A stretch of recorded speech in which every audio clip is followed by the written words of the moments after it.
ନୟାଗଡ଼ରେ ଯାତ୍ରା କଳି ବିବାଦରେ ପୌରାଣିକ ଯାତ୍ରା ପାର୍ଟି କଳାକାର ଏବଂ ମାଲିକ କିଛି ବର୍ଷ ପୂର୍ବେ ଝୁଲରେ ନିତାଇ ଝୁଲ ଗୀତ ଗାଇ ନାରଦଙ୍କ ଅଭିନୟ କରି ଭାଇରାଲ ହୋଇଥିବା ନୟାଗଡ଼ ପପୁନ ବିଶ୍ୱାଳ ଏବେ ଚର୍ଚ୍ଚାରେ। ପପୁ 8 ବର୍ଷ ହେବ କାମ କରୁଥିବା ଶରଣକୁଲ ଲଡୁବାବା ନାଟ୍ୟ ସଂସଦ ପୌରାଣିକ ଯାତ୍ରା ପାର୍ଟିରେ ଆଉ କାମ କରିବେନି ବୋଲି କହିବାରୁ ତାଙ୍କୁ ଲଡୁବାବା ନାଟ୍ୟ ସଂସଦ ମାଲିକ ଶରଦ ସାହୁ ଓ ବାପି ବାବୁ ମାଡ଼ ମାରିବା ସହ ହତ୍ୟା ଧମକ ଏବଂ ଯାତ୍ରା ପାର୍ଟି ମାଲିକ ସଂଘ ଦ୍ୱାରା ତାଙ୍କୁ ପୌରାଣିକ ଯାତ୍ରା ପାର୍ଟିରୁ 2 ମାସ ହେଲା ବ୍ୟାନ୍ କରାଯାଇଥିବା ସେ ଅଭିଯୋଗ କରିଛନ୍ତି। ସେହିଭଳି ଲଡୁବାବା ନାଟ୍ୟ ସଂସଦ ପୌରାଣିକ ଯାତ୍ରାରେ ବାଦ୍ୟକାର ଭାବେ କାମ କରୁଥିବା ଚିନ୍ମୟ ପ୍ରଧାନ ମଧ୍ୟ ମାଲିକଙ୍କ ନାଁରେ ସମାନ ଅଭିଯୋଗ କରିଛନ୍ତି। ଚିନ୍ମୟ 1 ବର୍ଷ ହେବ ଲଡୁବାବା ନାଟ୍ୟ ସଂସଦରେ ବାଦ୍ୟକାର ଭାବେ କାର୍ଯ୍ୟ କରୁଥିଲେ, କିନ୍ତୁ ଚଳିତ ବର୍ଷ ସେ ଅନ୍ୟ ପାର୍ଟିକୁ ଯିବାକୁ ଚାହୁଁଥିଲେ ମଧ୍ୟ ଲଡୁବାବା ନାଟ୍ୟ ସଂସଦ ମାଲିକ ବାପି ବାବୁ ତାଙ୍କୁ ତାଙ୍କର ବକେୟା ପାରିଶ୍ରମିକ 15,000 ଟଙ୍କା ଆଉ ଦେଇନାହାନ୍ତି। ସେପଟେ ପପୁଙ୍କ ବିରୋଧରେ ଅଭିଯୋଗ ଆଣିଛନ୍ତି ଶରଣକୁଲ ଲଡୁବାବା ନାଟ୍ୟ ସଂସଦ ଯାତ୍ରା ପାର୍ଟିର ମାଲିକ ଶରଦ ସାହୁ ଓ ବାପି ବାବୁ ଏବଂ ଯାତ୍ରା ପାର୍ଟିର କଳାକାର ଜ୍ୟୋତିର୍ମୟୀ ଜାନିଙ୍କ ସହ ଭୋଳାଶଙ୍କର ସାହୁ ମଧ୍ୟ। ଏହି ଘଟଣା ଏବେ ନୟାଗଡ଼ରେ ଚର୍ଚ୍ଚାର ବିଷୟ ପାଲଟିଛି। ଏନେଇ ଯାତ୍ରା ମାଲିକଙ୍କ ବିରୋଧରେ ଭାଇରାଲ ନାରଦ ପପୁନ ବିଶ୍ୱାଳ ଏବଂ ବାଦ୍ୟକାର ଚିନ୍ମୟ ପ୍ରଧାନ ନୟାଗଡ଼ ଟାଉନ ଥାନାର ଦ୍ୱାରସ୍ଥ ହୋଇଛନ୍ତି। ଶରଣକୁଲ ଲଡୁବାବା ନାଟ୍ୟ ସଂସଦ ଯାତ୍ରା ପାର୍ଟିର ମାଲିକ ଶରଦ ସାହୁ ଓ ବାପି ଏବଂ ସହଯୋଗୀ ମାଲିକଙ୍କ ନାଁରେ ଥାନାରେ ଅଭିଯୋଗ କରିଛନ୍ତି। ଭାଇରାଲ ନାରଦ ପପୁନ ବିଶ୍ୱାଳ ଦୀର୍ଘ 7 ବର୍ଷ ଧରି ଶ୍ରୀ ଶ୍ରୀ ଲଡୁବାବା ନାଟ୍ୟ ସଂସଦ ଯାତ୍ରା ପାର୍ଟିର ବିଭିନ୍ନ ପ୍ରକାରର ଅଭିନୟ କରି ଆସୁଥିଲେ। ନାରଦ ଭୂମିକାରେ ଅଭିନୟ କରି ଘରେ ଘରେ ସେ ବେଶ୍ ପରିଚିତ ହୋଇଛନ୍ତି। ହେଲେ ପପୁ ଚଳିତ ବର୍ଷ ଲଡୁବାବା ନାଟ୍ୟ ସଂସଦ ଯାତ୍ରା ପାର୍ଟିରେ କାମ ନ କରିବାକୁ କହିବାରୁ ତାଙ୍କୁ ମାଲିକ ଶରଦ ସାହୁ ଏବଂ ଉପେନ୍ଦ୍ର ଚୌଧୁରୀ ଗାଡ଼ି ଚଢ଼ାଇ ମାରିଦେବାକୁ ଧମକ ସହ ମାଡ଼ ମାରିଥିବା ସେ ଅଭିଯୋଗ କରିଛନ୍ତି। ଏପରିକି 2 ମାସ ହେଲା ତାଙ୍କୁ ଯାତ୍ରା ପାର୍ଟି ସଂଘ ବ୍ୟାନ୍ ମଧ୍ୟ କରିଛି, ଯାହାକୁ ନେଇ ବିବାଦ ଦେଖାଦେଇଛି। ଏନେଇ ପପୁ ନୟାଗଡ଼ ଟାଉନ ଥାନାରେ ଅଭିଯୋଗ କରିବା ପରେ ପୋଲିସ ତଦନ୍ତ ଆରମ୍ଭ କରିଛି। ସେପଟେ ପପୁଙ୍କ ନାଁରେ ପାଲଟା ଅଭିଯୋଗ କରିଛନ୍ତି ଯାତ୍ରା ମାଲିକ ବାପି ଏବଂ ସାଥୀ କଳାକାର କି ପପୁ ରୀତିମତ ପ୍ରଚୁର ପରିମାଣର ମଦ୍ୟପାନ କରି ନାଟକ ସମୟରେ ହଙ୍ଗାମା କରିବା ସହ ନାଟକ ସମୟରେ ମଦ୍ୟପାନ କରି ଷ୍ଟେଜ୍ ଚଢ଼ିବା ଏବଂ ସାଥୀ କଳାକାର ଝିଅମାନଙ୍କୁ ଖରାପ ବ୍ୟବହାର କରିଛନ୍ତି ବୋଲି।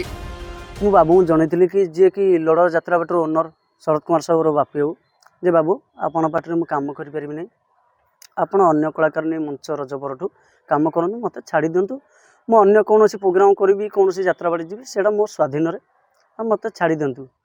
ବାବୁ ମୋତେ ଛାଡ଼ିବା ସତ୍ତ୍ୱେ କିନ୍ତୁ ମୋତେ କହିଲେ ଯଦି ତୁ ମୋ ଯାତ୍ରା ପାର୍ଟିକୁ ନ ଆସିବୁ ଆଉ ତୋତେ ମିଛ କେସ୍ କହି ଫସେଇକି ଜେଲରେ ଭର୍ତ୍ତି କରିବି ଏବଂ ମାଲିକ ସଂଘରେ ଜଣେଇକି ତୋତେ ବାସନ୍ଦ କରିବି, ସାରା ଜୀବନ ବ୍ୟାନ୍ କରିଦେଇ ବସେଇଦେବି, ତୁ କୌଣସି ମଞ୍ଚରେ ଅଭିନୟ କରିପାରିବୁ ନାହିଁ। ତାପରେ ମୋତେ ଧମକ ଦେଇଛନ୍ତି ଯେ ପପୁ ଯଦି ସୁନା ପିଲା ଭଳିଆ ଘରେ ବସି ପଡ଼ିବ, ଯଦି ସଂଘ ଆମର ଯେଉଁ କଳାକାର ସଂଘ ଅଛି ନ୍ୟାୟ ଭଲ ମନ୍ଦ ଦିଏ, ଯଦି କୌଣସି ଯାତ୍ରା ପାର୍ଟି ପପୁ ଗଲା ପୁଣି ତା ଭିତରେ MG ୱାର୍ଡ ଲଗେଇକି ବହୁତ ବିଭିନ୍ନ ଭାଷାରେ ଗାଳି ଗୁଲଜ କରୁଛନ୍ତି, ଆଉ ତାକୁ ଟ୍ରକ୍ ଚପେଇକି ମାରିଦେବି, ସିଏ ମର୍ଡର ହେବ, ନିହାତି ଯେମିତି ହେଲେ ମର୍ଡର ହେବ, ଏସବୁ କହିଛନ୍ତି। ଆଜ୍ଞା ମୁଁ ତାପରେ ସେଥିପାଇଁ ଥାନାର ଦ୍ୱାରସ୍ଥ ହୋଇଛି ଆସିକି। ଏଇ ଯେଉଁ ବର୍ଷ ଗଲା ମୁଁ ଯାତ୍ରା ଲଡୁବାବା ପାର୍ଟିରେ ଥିଲି, କିବୋର୍ଡ଼ ବଜାଉଥିଲି।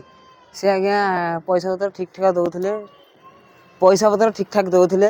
ଠିକ୍ ଯେତେବେଳେ ରଜ ପାଖେଇ ଆସିଲା ଆଜ୍ଞା ମୋର 15,000 ଟଙ୍କା କାଟିକି ରଖିଥିଲେ। ମୋର 17,000 ଟଙ୍କା ପାଇବାର ଥିଲା, ମୋତେ 2,000 ଟଙ୍କା ହାତରେ ଧରେଇ ଦେଇକି ମୋର 15,000 ଟଙ୍କା ରଖିଥିଲେ। ଆଉ ମୋତେ ବହୁତ ଅପମାନ କରିକି ଘରୁ ତଡ଼ିଲେ, ପଇସା ପତ୍ର ଦେଲେନି, କହିଲେ କି ତୁ ଯଦି ମୋ ପାର୍ଟିରେ ଆସିବୁ, ପୁଣି ଯଦି ଆଉଥରେ ଆସିବୁ ତାହେଲେ 17,000 ଟଙ୍କା ତୋତେ 20,000 କରିକି ଦେବି। ଆଜ୍ଞା ଜୋର ଜବରଦସ୍ତ କରିନ୍ତି, ଗାଳି ଗୁଲଜ କରିନ୍ତି।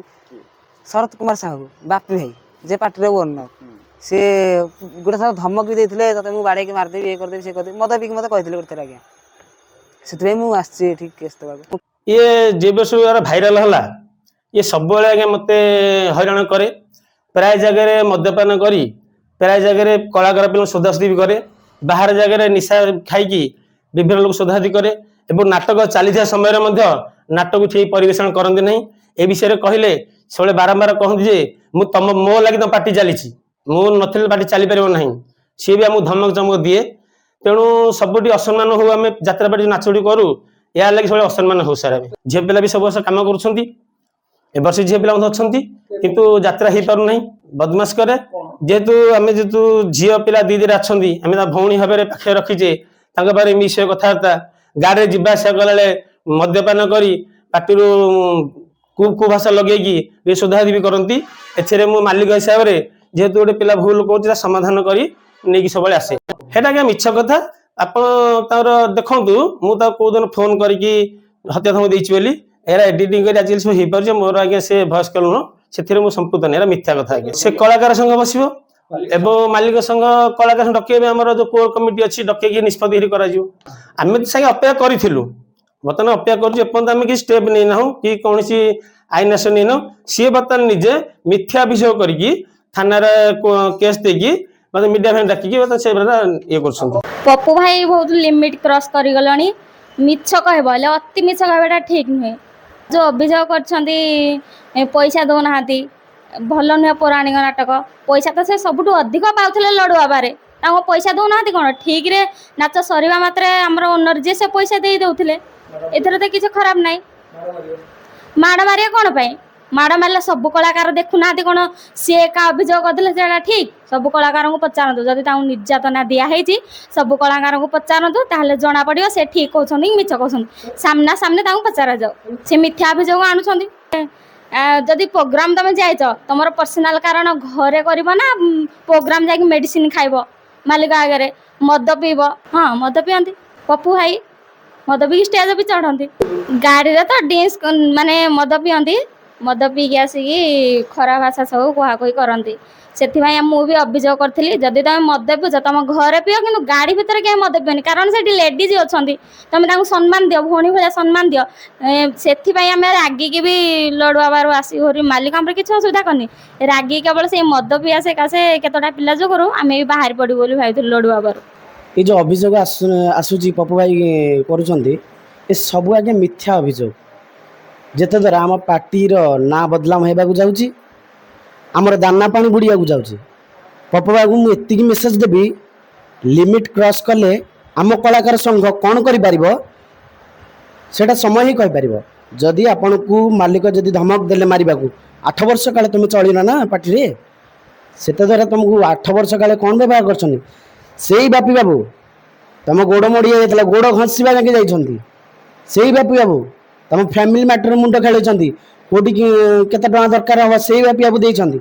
आज सेई बापी बाबू तुमको मर्डर करिया बसछंती। ए कथा तुम किमिति कहि पाइल? से कथाटा भी आमको लाग, किंतु तुम जोटिक जाओ भलरे चल, से कथाटा आमे।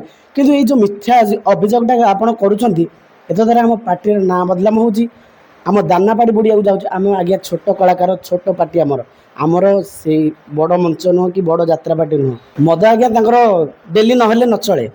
एमती एक कलाकार सी मो पार्टी शब्द ना से माने बयान करने से एमती एक कलाकार मद न पीले कला प्रति आग्रह न आसे।